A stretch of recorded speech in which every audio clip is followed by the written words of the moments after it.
Fernando Haddad está no Fórum Econômico Mundial, é o ministro da Fazenda, e tem a missão de convencer investidores que o Brasil é um país bom para colocar o dinheiro. Para isso, ele está sugerindo, está dizendo que consegue até junho uma reforma tributária em troca de apoio empresarial. Prometeu não mexer na alíquota do IPI, o Imposto sobre Produtos Industrializados, que isso irrita bastante os industriais. Vamos conferir. Da Suíça, Fernando Haddad confirmou. O governo vai manter a redução de 35% do IPI, mas quer a todo custo a reforma tributária. Nós decidimos não reonerar o IPI, justamente para sinalizar para a indústria que nós queremos aprovar a reforma tributária. Ela é essencial para buscar justiça, justiça tributária, e para reindustrializar o país, porque a indústria é que paga hoje quase 1/3 dos tributos no Brasil e responde por 10% da produção. O ministro da Fazenda disse que o governo vai trabalhar com as duas PECs que estão no Congresso há 2 anos e simplificam a cobrança de impostos. A ideia é que a reforma seja aprovada até junho. Nós entendemos que o caminho é chegar num texto de consenso e, se depender do governo, nós vamos votar no primeiro semestre a reforma tributária. Em 2019, também no Fórum Econômico, Paulo Guedes fez a mesma promessa: aprovar logo no começo do governo a reforma tributária. Haddad foi questionado sobre isso. O fato é que se apostou na reforma errada. Não adianta você insistir, vou fazer a minha reforma tributária, que era a CPMF, colocou lá o secretário de Receita Federal, que era um obcecado pela coisa da CPMF. A CPMF estava morta e sepultada. A reforma tributária é uma das principais medidas do governo para tentar mostrar aos investidores mundiais a preocupação com o equilíbrio das contas públicas. O alívio para um ano fiscal tão apertado passa também pela criação de um novo dispositivo para substituir o teto de gastos, que Fernando Haddad disse que será apresentado até o meio do ano. Além de Haddad, a ministra do Meio Ambiente, Marina Silva, também está na Suíça e já participou de um painel. O compromisso com o crescimento sustentável é o recado que o Brasil quer passar. A liberação de linhas de financiamento de energias renováveis foi, inclusive, a informação que o ministro da Fazenda recebeu do presidente do Banco Interamericano de Desenvolvimento, Ilan Goldfein. Esse foi o primeiro encontro entre o presidente do BID e o novo governo após um mal-estar recente. Em novembro do ano passado, a equipe de transição do PT tentou minar a indicação de Goldfein e queria apresentar outro nome, alegando que Bolsonaro havia perdido a eleição. Hoje, após a reunião, Haddad elogiou a conversa com o indicado de Paulo Guedes. E no caso do BID, eu tive a grata satisfação de encontrar o brasileiro que hoje preside o BID, que também se colocou à disposição para financiar projetos dessa mesma natureza. Bom, isso foi o que foi dito pelo ministro da Fazenda do novo governo ao público, sobretudo ao público externo. Vamos ver agora o que foi dito ao público doméstico. O presidente Lula e seu vice Geraldo Alckmin, eles direcionaram o discurso para os públicos que são, pelo menos nas avaliações políticas, os mais favoráveis e os mais receptivos ao que eles tinham a dizer. Lula se dirigiu, na posse da nova presidente do Banco do Brasil, às questões de crédito envolvendo as faixas menos privilegiadas e mais pobres, né? Acho que é muito melhor falar assim, menos privilegiadas está completamente errado, as mais pobres mesmo. E Alckmin disse o que os industriais queriam ouvir, reportagem de Matias Brotero. Na posse de Tarciana Medeiros como primeira mulher a presidir o Banco do Brasil, Lula repetiu o discurso de que a recuperação econômica do país se dará por meio da concessão de crédito para as camadas mais pobres da população.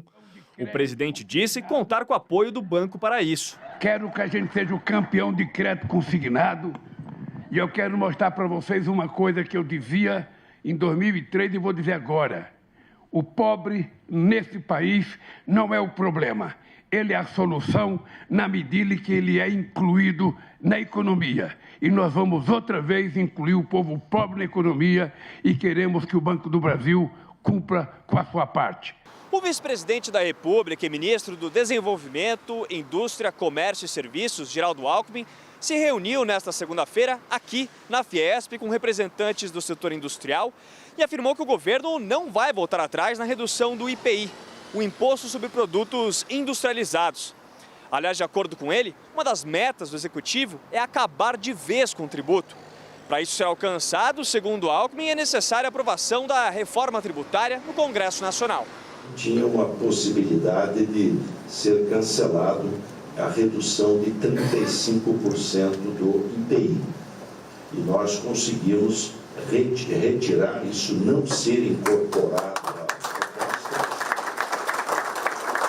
não foi incorporado, e a próxima meta é acabar com o IPI. E acabar com o IPI é a reforma tributária. O ministro afirmou ainda que o BNDES criará um programa de financiamento para exportações de produtos industrializados para que o Brasil obtenha maior competitividade no mercado internacional.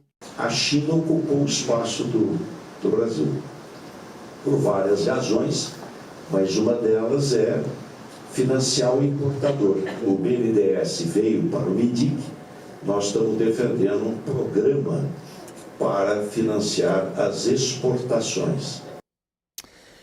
Samuel Pessoa, novamente, meu boa noite. Eu preciso aqui ler as suas qualificações. Pesquisador do Instituto Brasileiro de Economia da Fundação Getúlio Vargas, chefe da pesquisa da Julius Baer Family Office. Samuel, nós ouvimos o presidente oferecendo participação dos mais pobres no crédito, ampliação do crédito. O ministro da Indústria oferecendo aos industriais aquilo que eles pretendem, menos impostos. E o ministro da Fazenda lá em Davos, ou a gente fala em alemão Davos ou fala em francês Davos, né? Não sei qual é a sua preferência. E aí ele oferecendo o que todo mundo quer ouvir, uma reforma tributária. Dá para combinar tudo isso? Olha, assim, em princípio essas questões todas serão possíveis ser tocadas, inclusive porque tem uma consistência entre elas. O IPI, a reforma tributária de descomplexização, que torna o imposto mais simples. E é verdade, o ministro falou que a indústria no Brasil é sobretaxada, e ele tem razão. Um dos motivos da reforma tributária, esta de simplificação, o maior motivo dela é facilitar a vida da indústria. E é muito bem-vinda. Agora, há um problema anterior, que é o déficit fiscal.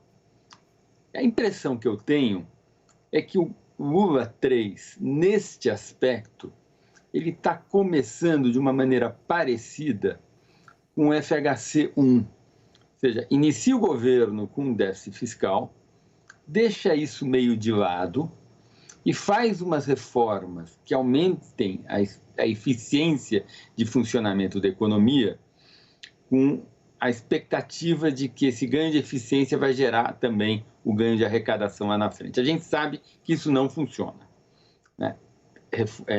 Ajuste fiscal você faz fazendo ajuste fiscal. Essa ideia de que vem o crescimento, eu faço medidas liberalizantes e eu arrumo o fiscal, quem tentou isso quebrou a cara. O FHC teve que fazer um duro ajuste em 99 com a ajuda do secretário da Receita à época, Everardo Maciel, colocou 3 pontos percentuais de carga tributária no PIB, salvou o real, mas não conseguiu eleger o José Serra lá na frente em 2002. O Macri tentou isso na Argentina e não precisamos nem lembrar o desastre que foi o quadriênio do Macri lá na Argentina. Então, são duas coisas diferentes. Uma coisa são medidas para aumentar a eficiência da economia e, de fato, o item mais importante desta pauta é a reforma dos impostos indiretos, ISS, ICMS, PIS/COFINS e IPI, para aumentar, para reduzir o custo de conformidade, que é cavalar sobre a indústria, e também para redistribuir a carga tributária entre os 3 setores. De fato, não há isonomia.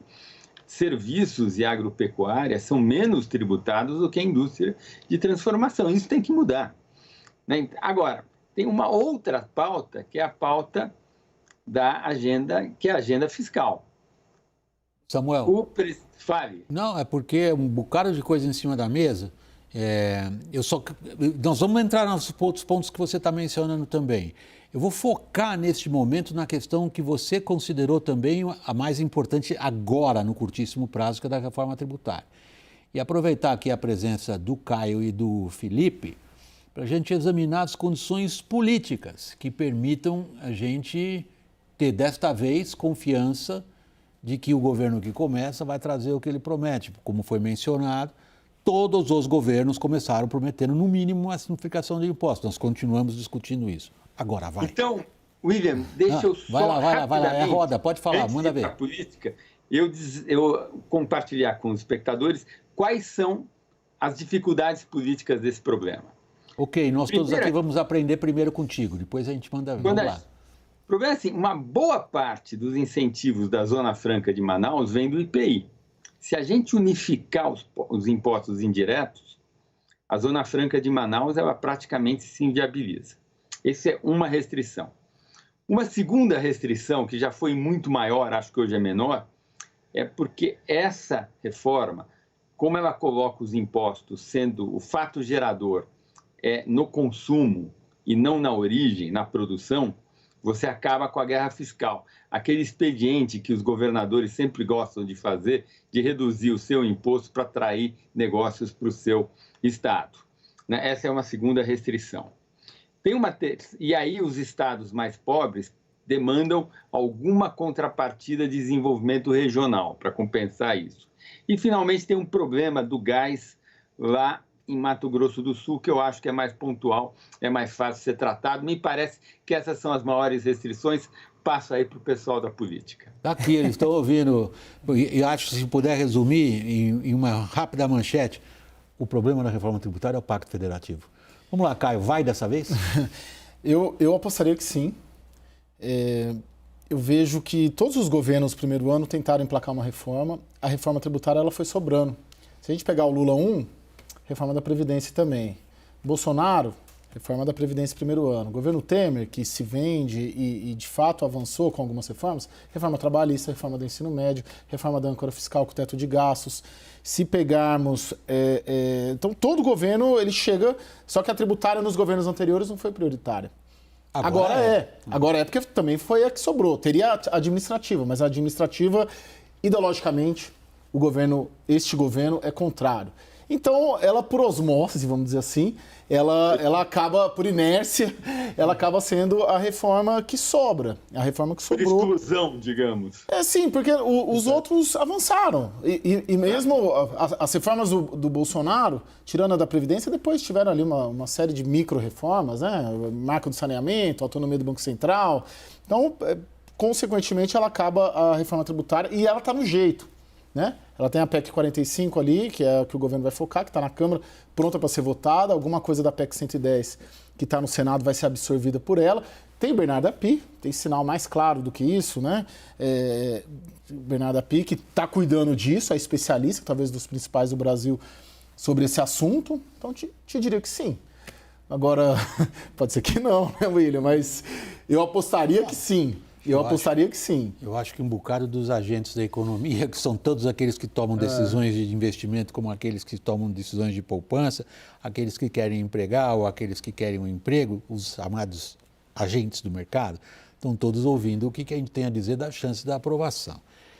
Como é que, do ponto de vista político, Felipe, você vê esse contexto? O que é possível dizer para as pessoas, e são muitas aí fora no mercado, e assim, não dá para entender como que até aqui não tivemos uma reforma tributária. O Samuel apontou 2 fatores de alta relevância. Quer dizer, há estados que perdem, se ele puser os municípios também na conta, ela fica um pouquinho mais complicada. Isso significa capacidade política de articulação e colocar todos na mesma mesa, fora as diferenças setoriais. Então, tirando um pouco as penas do lado econômico, indo para o político, Felipe, como é que você vê esse quadro? Olha, vocês estavam falando e eu estava me lembrando de Edmund Burke, mais uma vez, o pai do conservadorismo verdadeiro, não esse aí que o bolsonarismo diz representar. Ele que foi o pensador irlandês, parlamentar britânico, e muitas vezes as pessoas repetem, hoje sem nem saber a origem, alguns insights dele, como, por exemplo, que reforma se faz no começo do governo. Justamente porque se aproveita aquele clima de maior... camaradagem, mais amigável que uma eleição dá, você tem mais tempo até a próxima eleição, você consegue ter esse desgaste depois daquele momento de euforia. E ele também falava, olha, se não for para fazer reforma com equidade, absolutamente não farei.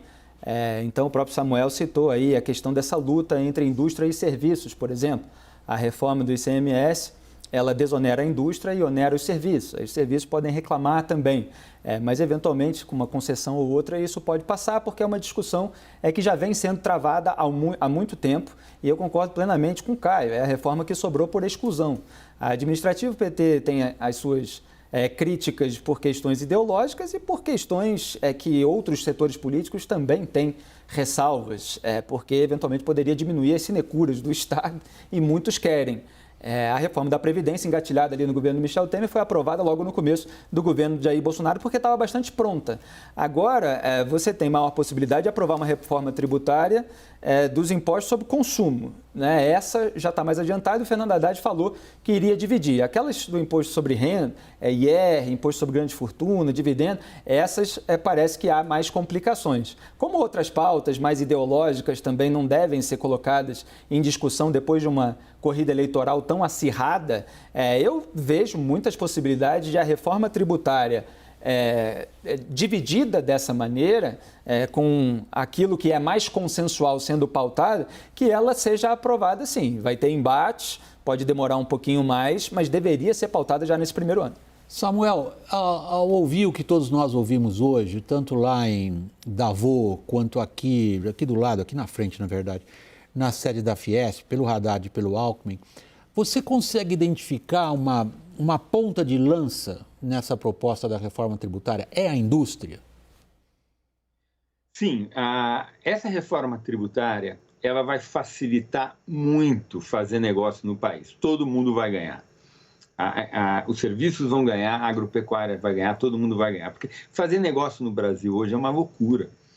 Você pega qualquer empresa, o tamanho do departamento de contabilidade que ela tem é 10 ou 20 vezes maior do que uma empresa equivalente em qualquer lugar do mundo.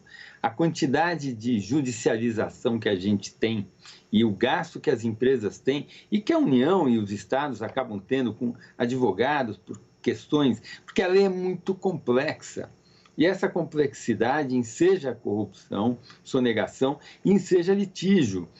Ou seja, essa reforma é a reforma que mais tem capacidade de, no horizonte de 10, 15 anos, alavancar a taxa de crescimento potencial do país. Acho que essa é uma visão consensual entre os economistas. Todo mundo apoia muito essa reforma. Tá? E acho que aí não tem nenhuma questão. Aí a questão é discutir o pacto federativo, porque esse imposto, esse grande IVA que vai ser construído, ele terá que ser compartilhado entre municípios, estados e a União, vai ter que pensar um problema, como que trata a questão da Zona Franca de Manaus e qual vai ser o instrumento de desenvolvimento regional que vai ser colocado no lugar.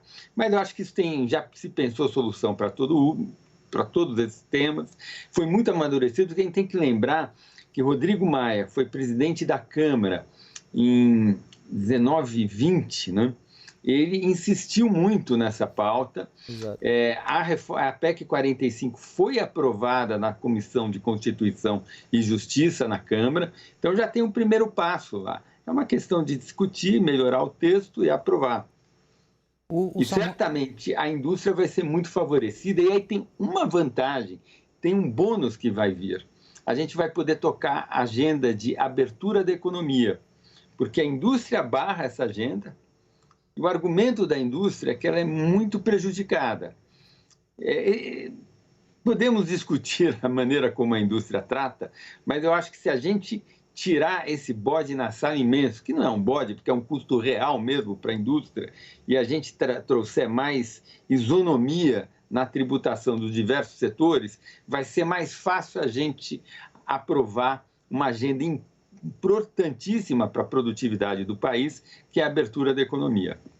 Bom, essa é outra das tuas questões abrangentes que eu vou entrar no programa ainda. Porque se nós estamos falando de abertura da economia, nós estamos falando de um governo que tem uma tendência histórica voltada muito mais para... Eu não vou usar protecionismo, vou usar a palavra proteção, sobretudo quando se trata de conteúdo nacional. A gente pega isso depois, porque há outro ponto que o Samuel menciona, Caio, que é, assim, clássico da tua seara, que é a posição política dos governadores. Ele diz, Rodrigo Maia, presidente lá naquele biênio 19 e 20, vamos ter um novo velho, mas enfim, é uma nova legislatura, eleita de um Congresso um pouco diferente. com governadores também um pouco diferentes. Como é que você vê essa configuração política de governadores e o governo federal? Eu vejo hoje a maioria dos governadores que foram eleitos em 2022 como market-friendly, como alinhados a uma visão liberal da economia e, portanto, muito favoráveis a uma aprovação de um pacote econômico, não só em relação à reforma tributária, sobre como outras medidas liberalizantes também. Tarcísio aqui em São Paulo, Cláudio Castro, Romeu Zema, Eduardo Leite. Tarcísio, que aliás também estava lá na Suíça. Exatamente. Então, você tem uma conjuntura favorável nos governadores, entre os governadores também. Então não tem... a bola tá no pênalti para chutar. E tem toda a disposição. Você tem... Sem goleiro ou com goleiro? Não diria, acho que é tudo uma questão de ajuste político também. E você tem, William, o próprio presidente da República que é mais afeito à política, ao diálogo, à conversa, a ligar essas pessoas. E é um governo que tem essas condições políticas para essa situação que talvez de todas as reformas seja a que mais precisa de política e diálogo e de conversa e de negociação, a tributária. Sim, concordo. Então tem toda... Tá tudo... Acho que tem 20 anos, né? A primeira reforma, não é? 95, salvo engano. Você lembra, Samuel? Era o Sarney, o presidente do Senado, não é isso? A primeira reforma tributária, a primeira vez que começou a se discutir, 30 anos, né? 20. Você lembra disso, Samuel? Olha, eu não me lembro exatamente, mas eu sei que esse tema se discute há 30 anos, pelo menos. Ah, sim. Sim. Isso com certeza. A gente não avançou, né, porque a gente teve um problema fiscal gravíssimo lá em 98, com a mudança, na virada de 98 e 99, na mudança do padrão cambial, no segundo mandato do FHC, e o Everardo Maciel teve que achar 2,5 pontos percentuais do PIB de carga tributária, senão ele não sustentava o real, a inflação voltaria, e o Everardo achou do jeito que deu. Ficou aumentando a alíquota de um monte de coisa, aumentou muito a complexidade, mas não estou acusando o Everardo de nada não, porque a gente deve à sustentação do real a capacidade que ele teve em um momento muito crítico e rápido em achar a carga tributária que precisou. Mas aí do ponto de vista desse tema da simplificação, foi uma contra-reforma e atrasou muito o tema. A gente está tocando o tema agora. Felipe, por favor, você ia falar alguma coisa? Não, só ia falar que mesmo essa geração que não está exatamente dentro do mesmo ponto ali do espectro ideológico em relação ao governo Lula, essa geração de governadores é mais pragmático, ela tende a negociar, a conversar, e pode querer, evidentemente, uma compensação para os estados, que foi aquilo que o Paulo Guedes, ministro do Jair Bolsonaro, relutou muito em pagar. Havia também, o Samuel citou o Rodrigo Maia, o amadurecimento dessa questão da reforma tributária durante a gestão do Maia. Isso aconteceu também e acabou agravando essa ressalva do Paulo Guedes, porque havia também uma rivalidade ali entre eles, entre o bolsonarismo e o Rodrigo Maia, mas eu acho que vai ser o preço que o governo Lula vai ter que pagar, de aceitar algum tipo de compensação para os estados. Agora, eu vejo um caminho de negociação possível. Samuel, deixa eu voltar àquele seu ponto que você estava mencionando. Ambos os nossos repórteres políticos aqui consideram as condições propícias. Estou interpretando vocês corretamente? Sim.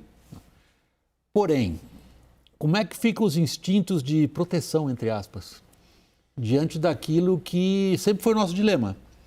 Abrir-se para o mundo significava, em boa medida, para os industriais serem arrasados por uma competição que eles não conseguiriam jamais enfrentar, ou pelo menos assim era apresentado, e manter-se protegido do mundo favoreceu em boa medida o crescimento de setores que não andam pelas próprias pernas, a não ser que o contribuinte colabore. Acho que não funcionou, né? A gente fechou a economia o que pode, a gente não está fechado e mesmo assim houve a desindustrialização, né? Eu acho que esse enfoque não está gerando resultado e me parece que a própria indústria entende isso. E nós temos que lembrar, a indústria é um pouco traumatizada com a abertura que veio lá no governo Collor, mas tem duas diferenças. Primeiro, lá no governo Collor, a gente tinha bagunça macroeconômica, tinha inflação, e o câmbio não era um regime de câmbio flutuante. O professor Edmar Baixa, há muito tempo, já tem batido nessa tecla, que num regime de câmbio flutuante, quando a gente abre a economia, reduz as tarifas e o câmbio compensa. Então, não há uma perda generalizada, há uma realocação entre os diversos bens, os insumos. né? Tem uns que ganham, outros que perdem, mas a perda como um todo da indústria é muito menor do que se imagina. Samuel, os industriais devem estar loucos da vida ouvindo você falar isso, porque justamente uma das narrativas mais correntes é de que o câmbio matou a indústria. Não, não foi o câmbio que matou a indústria. Eu estou falando a narrativa. Eu falo com os industriais, eu já fui conversar com eles. Eles acham o seguinte: o cara produz carro no Brasil e ele acha que ele compete com produtor de carro na Coreia. Não é verdade, ele não compete com produtor de carro na Coreia. Porque imagina se o Brasil só produzisse carro, a gente produzisse mais nada. O câmbio ia ser 10 e a gente ia exportar carro. O problema é que o produtor de carro brasileiro, ele não compete com o produtor de carro coreano e ele compete com o produtor de soja do Mato Grosso. Porque há um câmbio bem mais valorizado, o produtor de soja consegue exportar soja. Tá? Então, a gente tem esse problema, que é o câmbio, ele expressa a competitividade média da economia, média de todos os setores. Evidentemente, a indústria é penalizada. E a gente já discutiu isso, a alíquota média sobre a indústria é maior e a complexidade afeta muito mais a indústria do que os outros setores. Então, fazendo uma reforma tributária que reduz a complexidade e equalize as alíquotas, a gente equaliza o jogo da indústria com os outros setores. Acho que aí a gente pode abrir, o câmbio compensa, porque as tarifas de importação vão ser reduzidas, e aí é um jogo de eficiência, quem for mais eficiente sobrevive, e me parece que as coisas estarão colocadas de forma mais equitativa para todo mundo.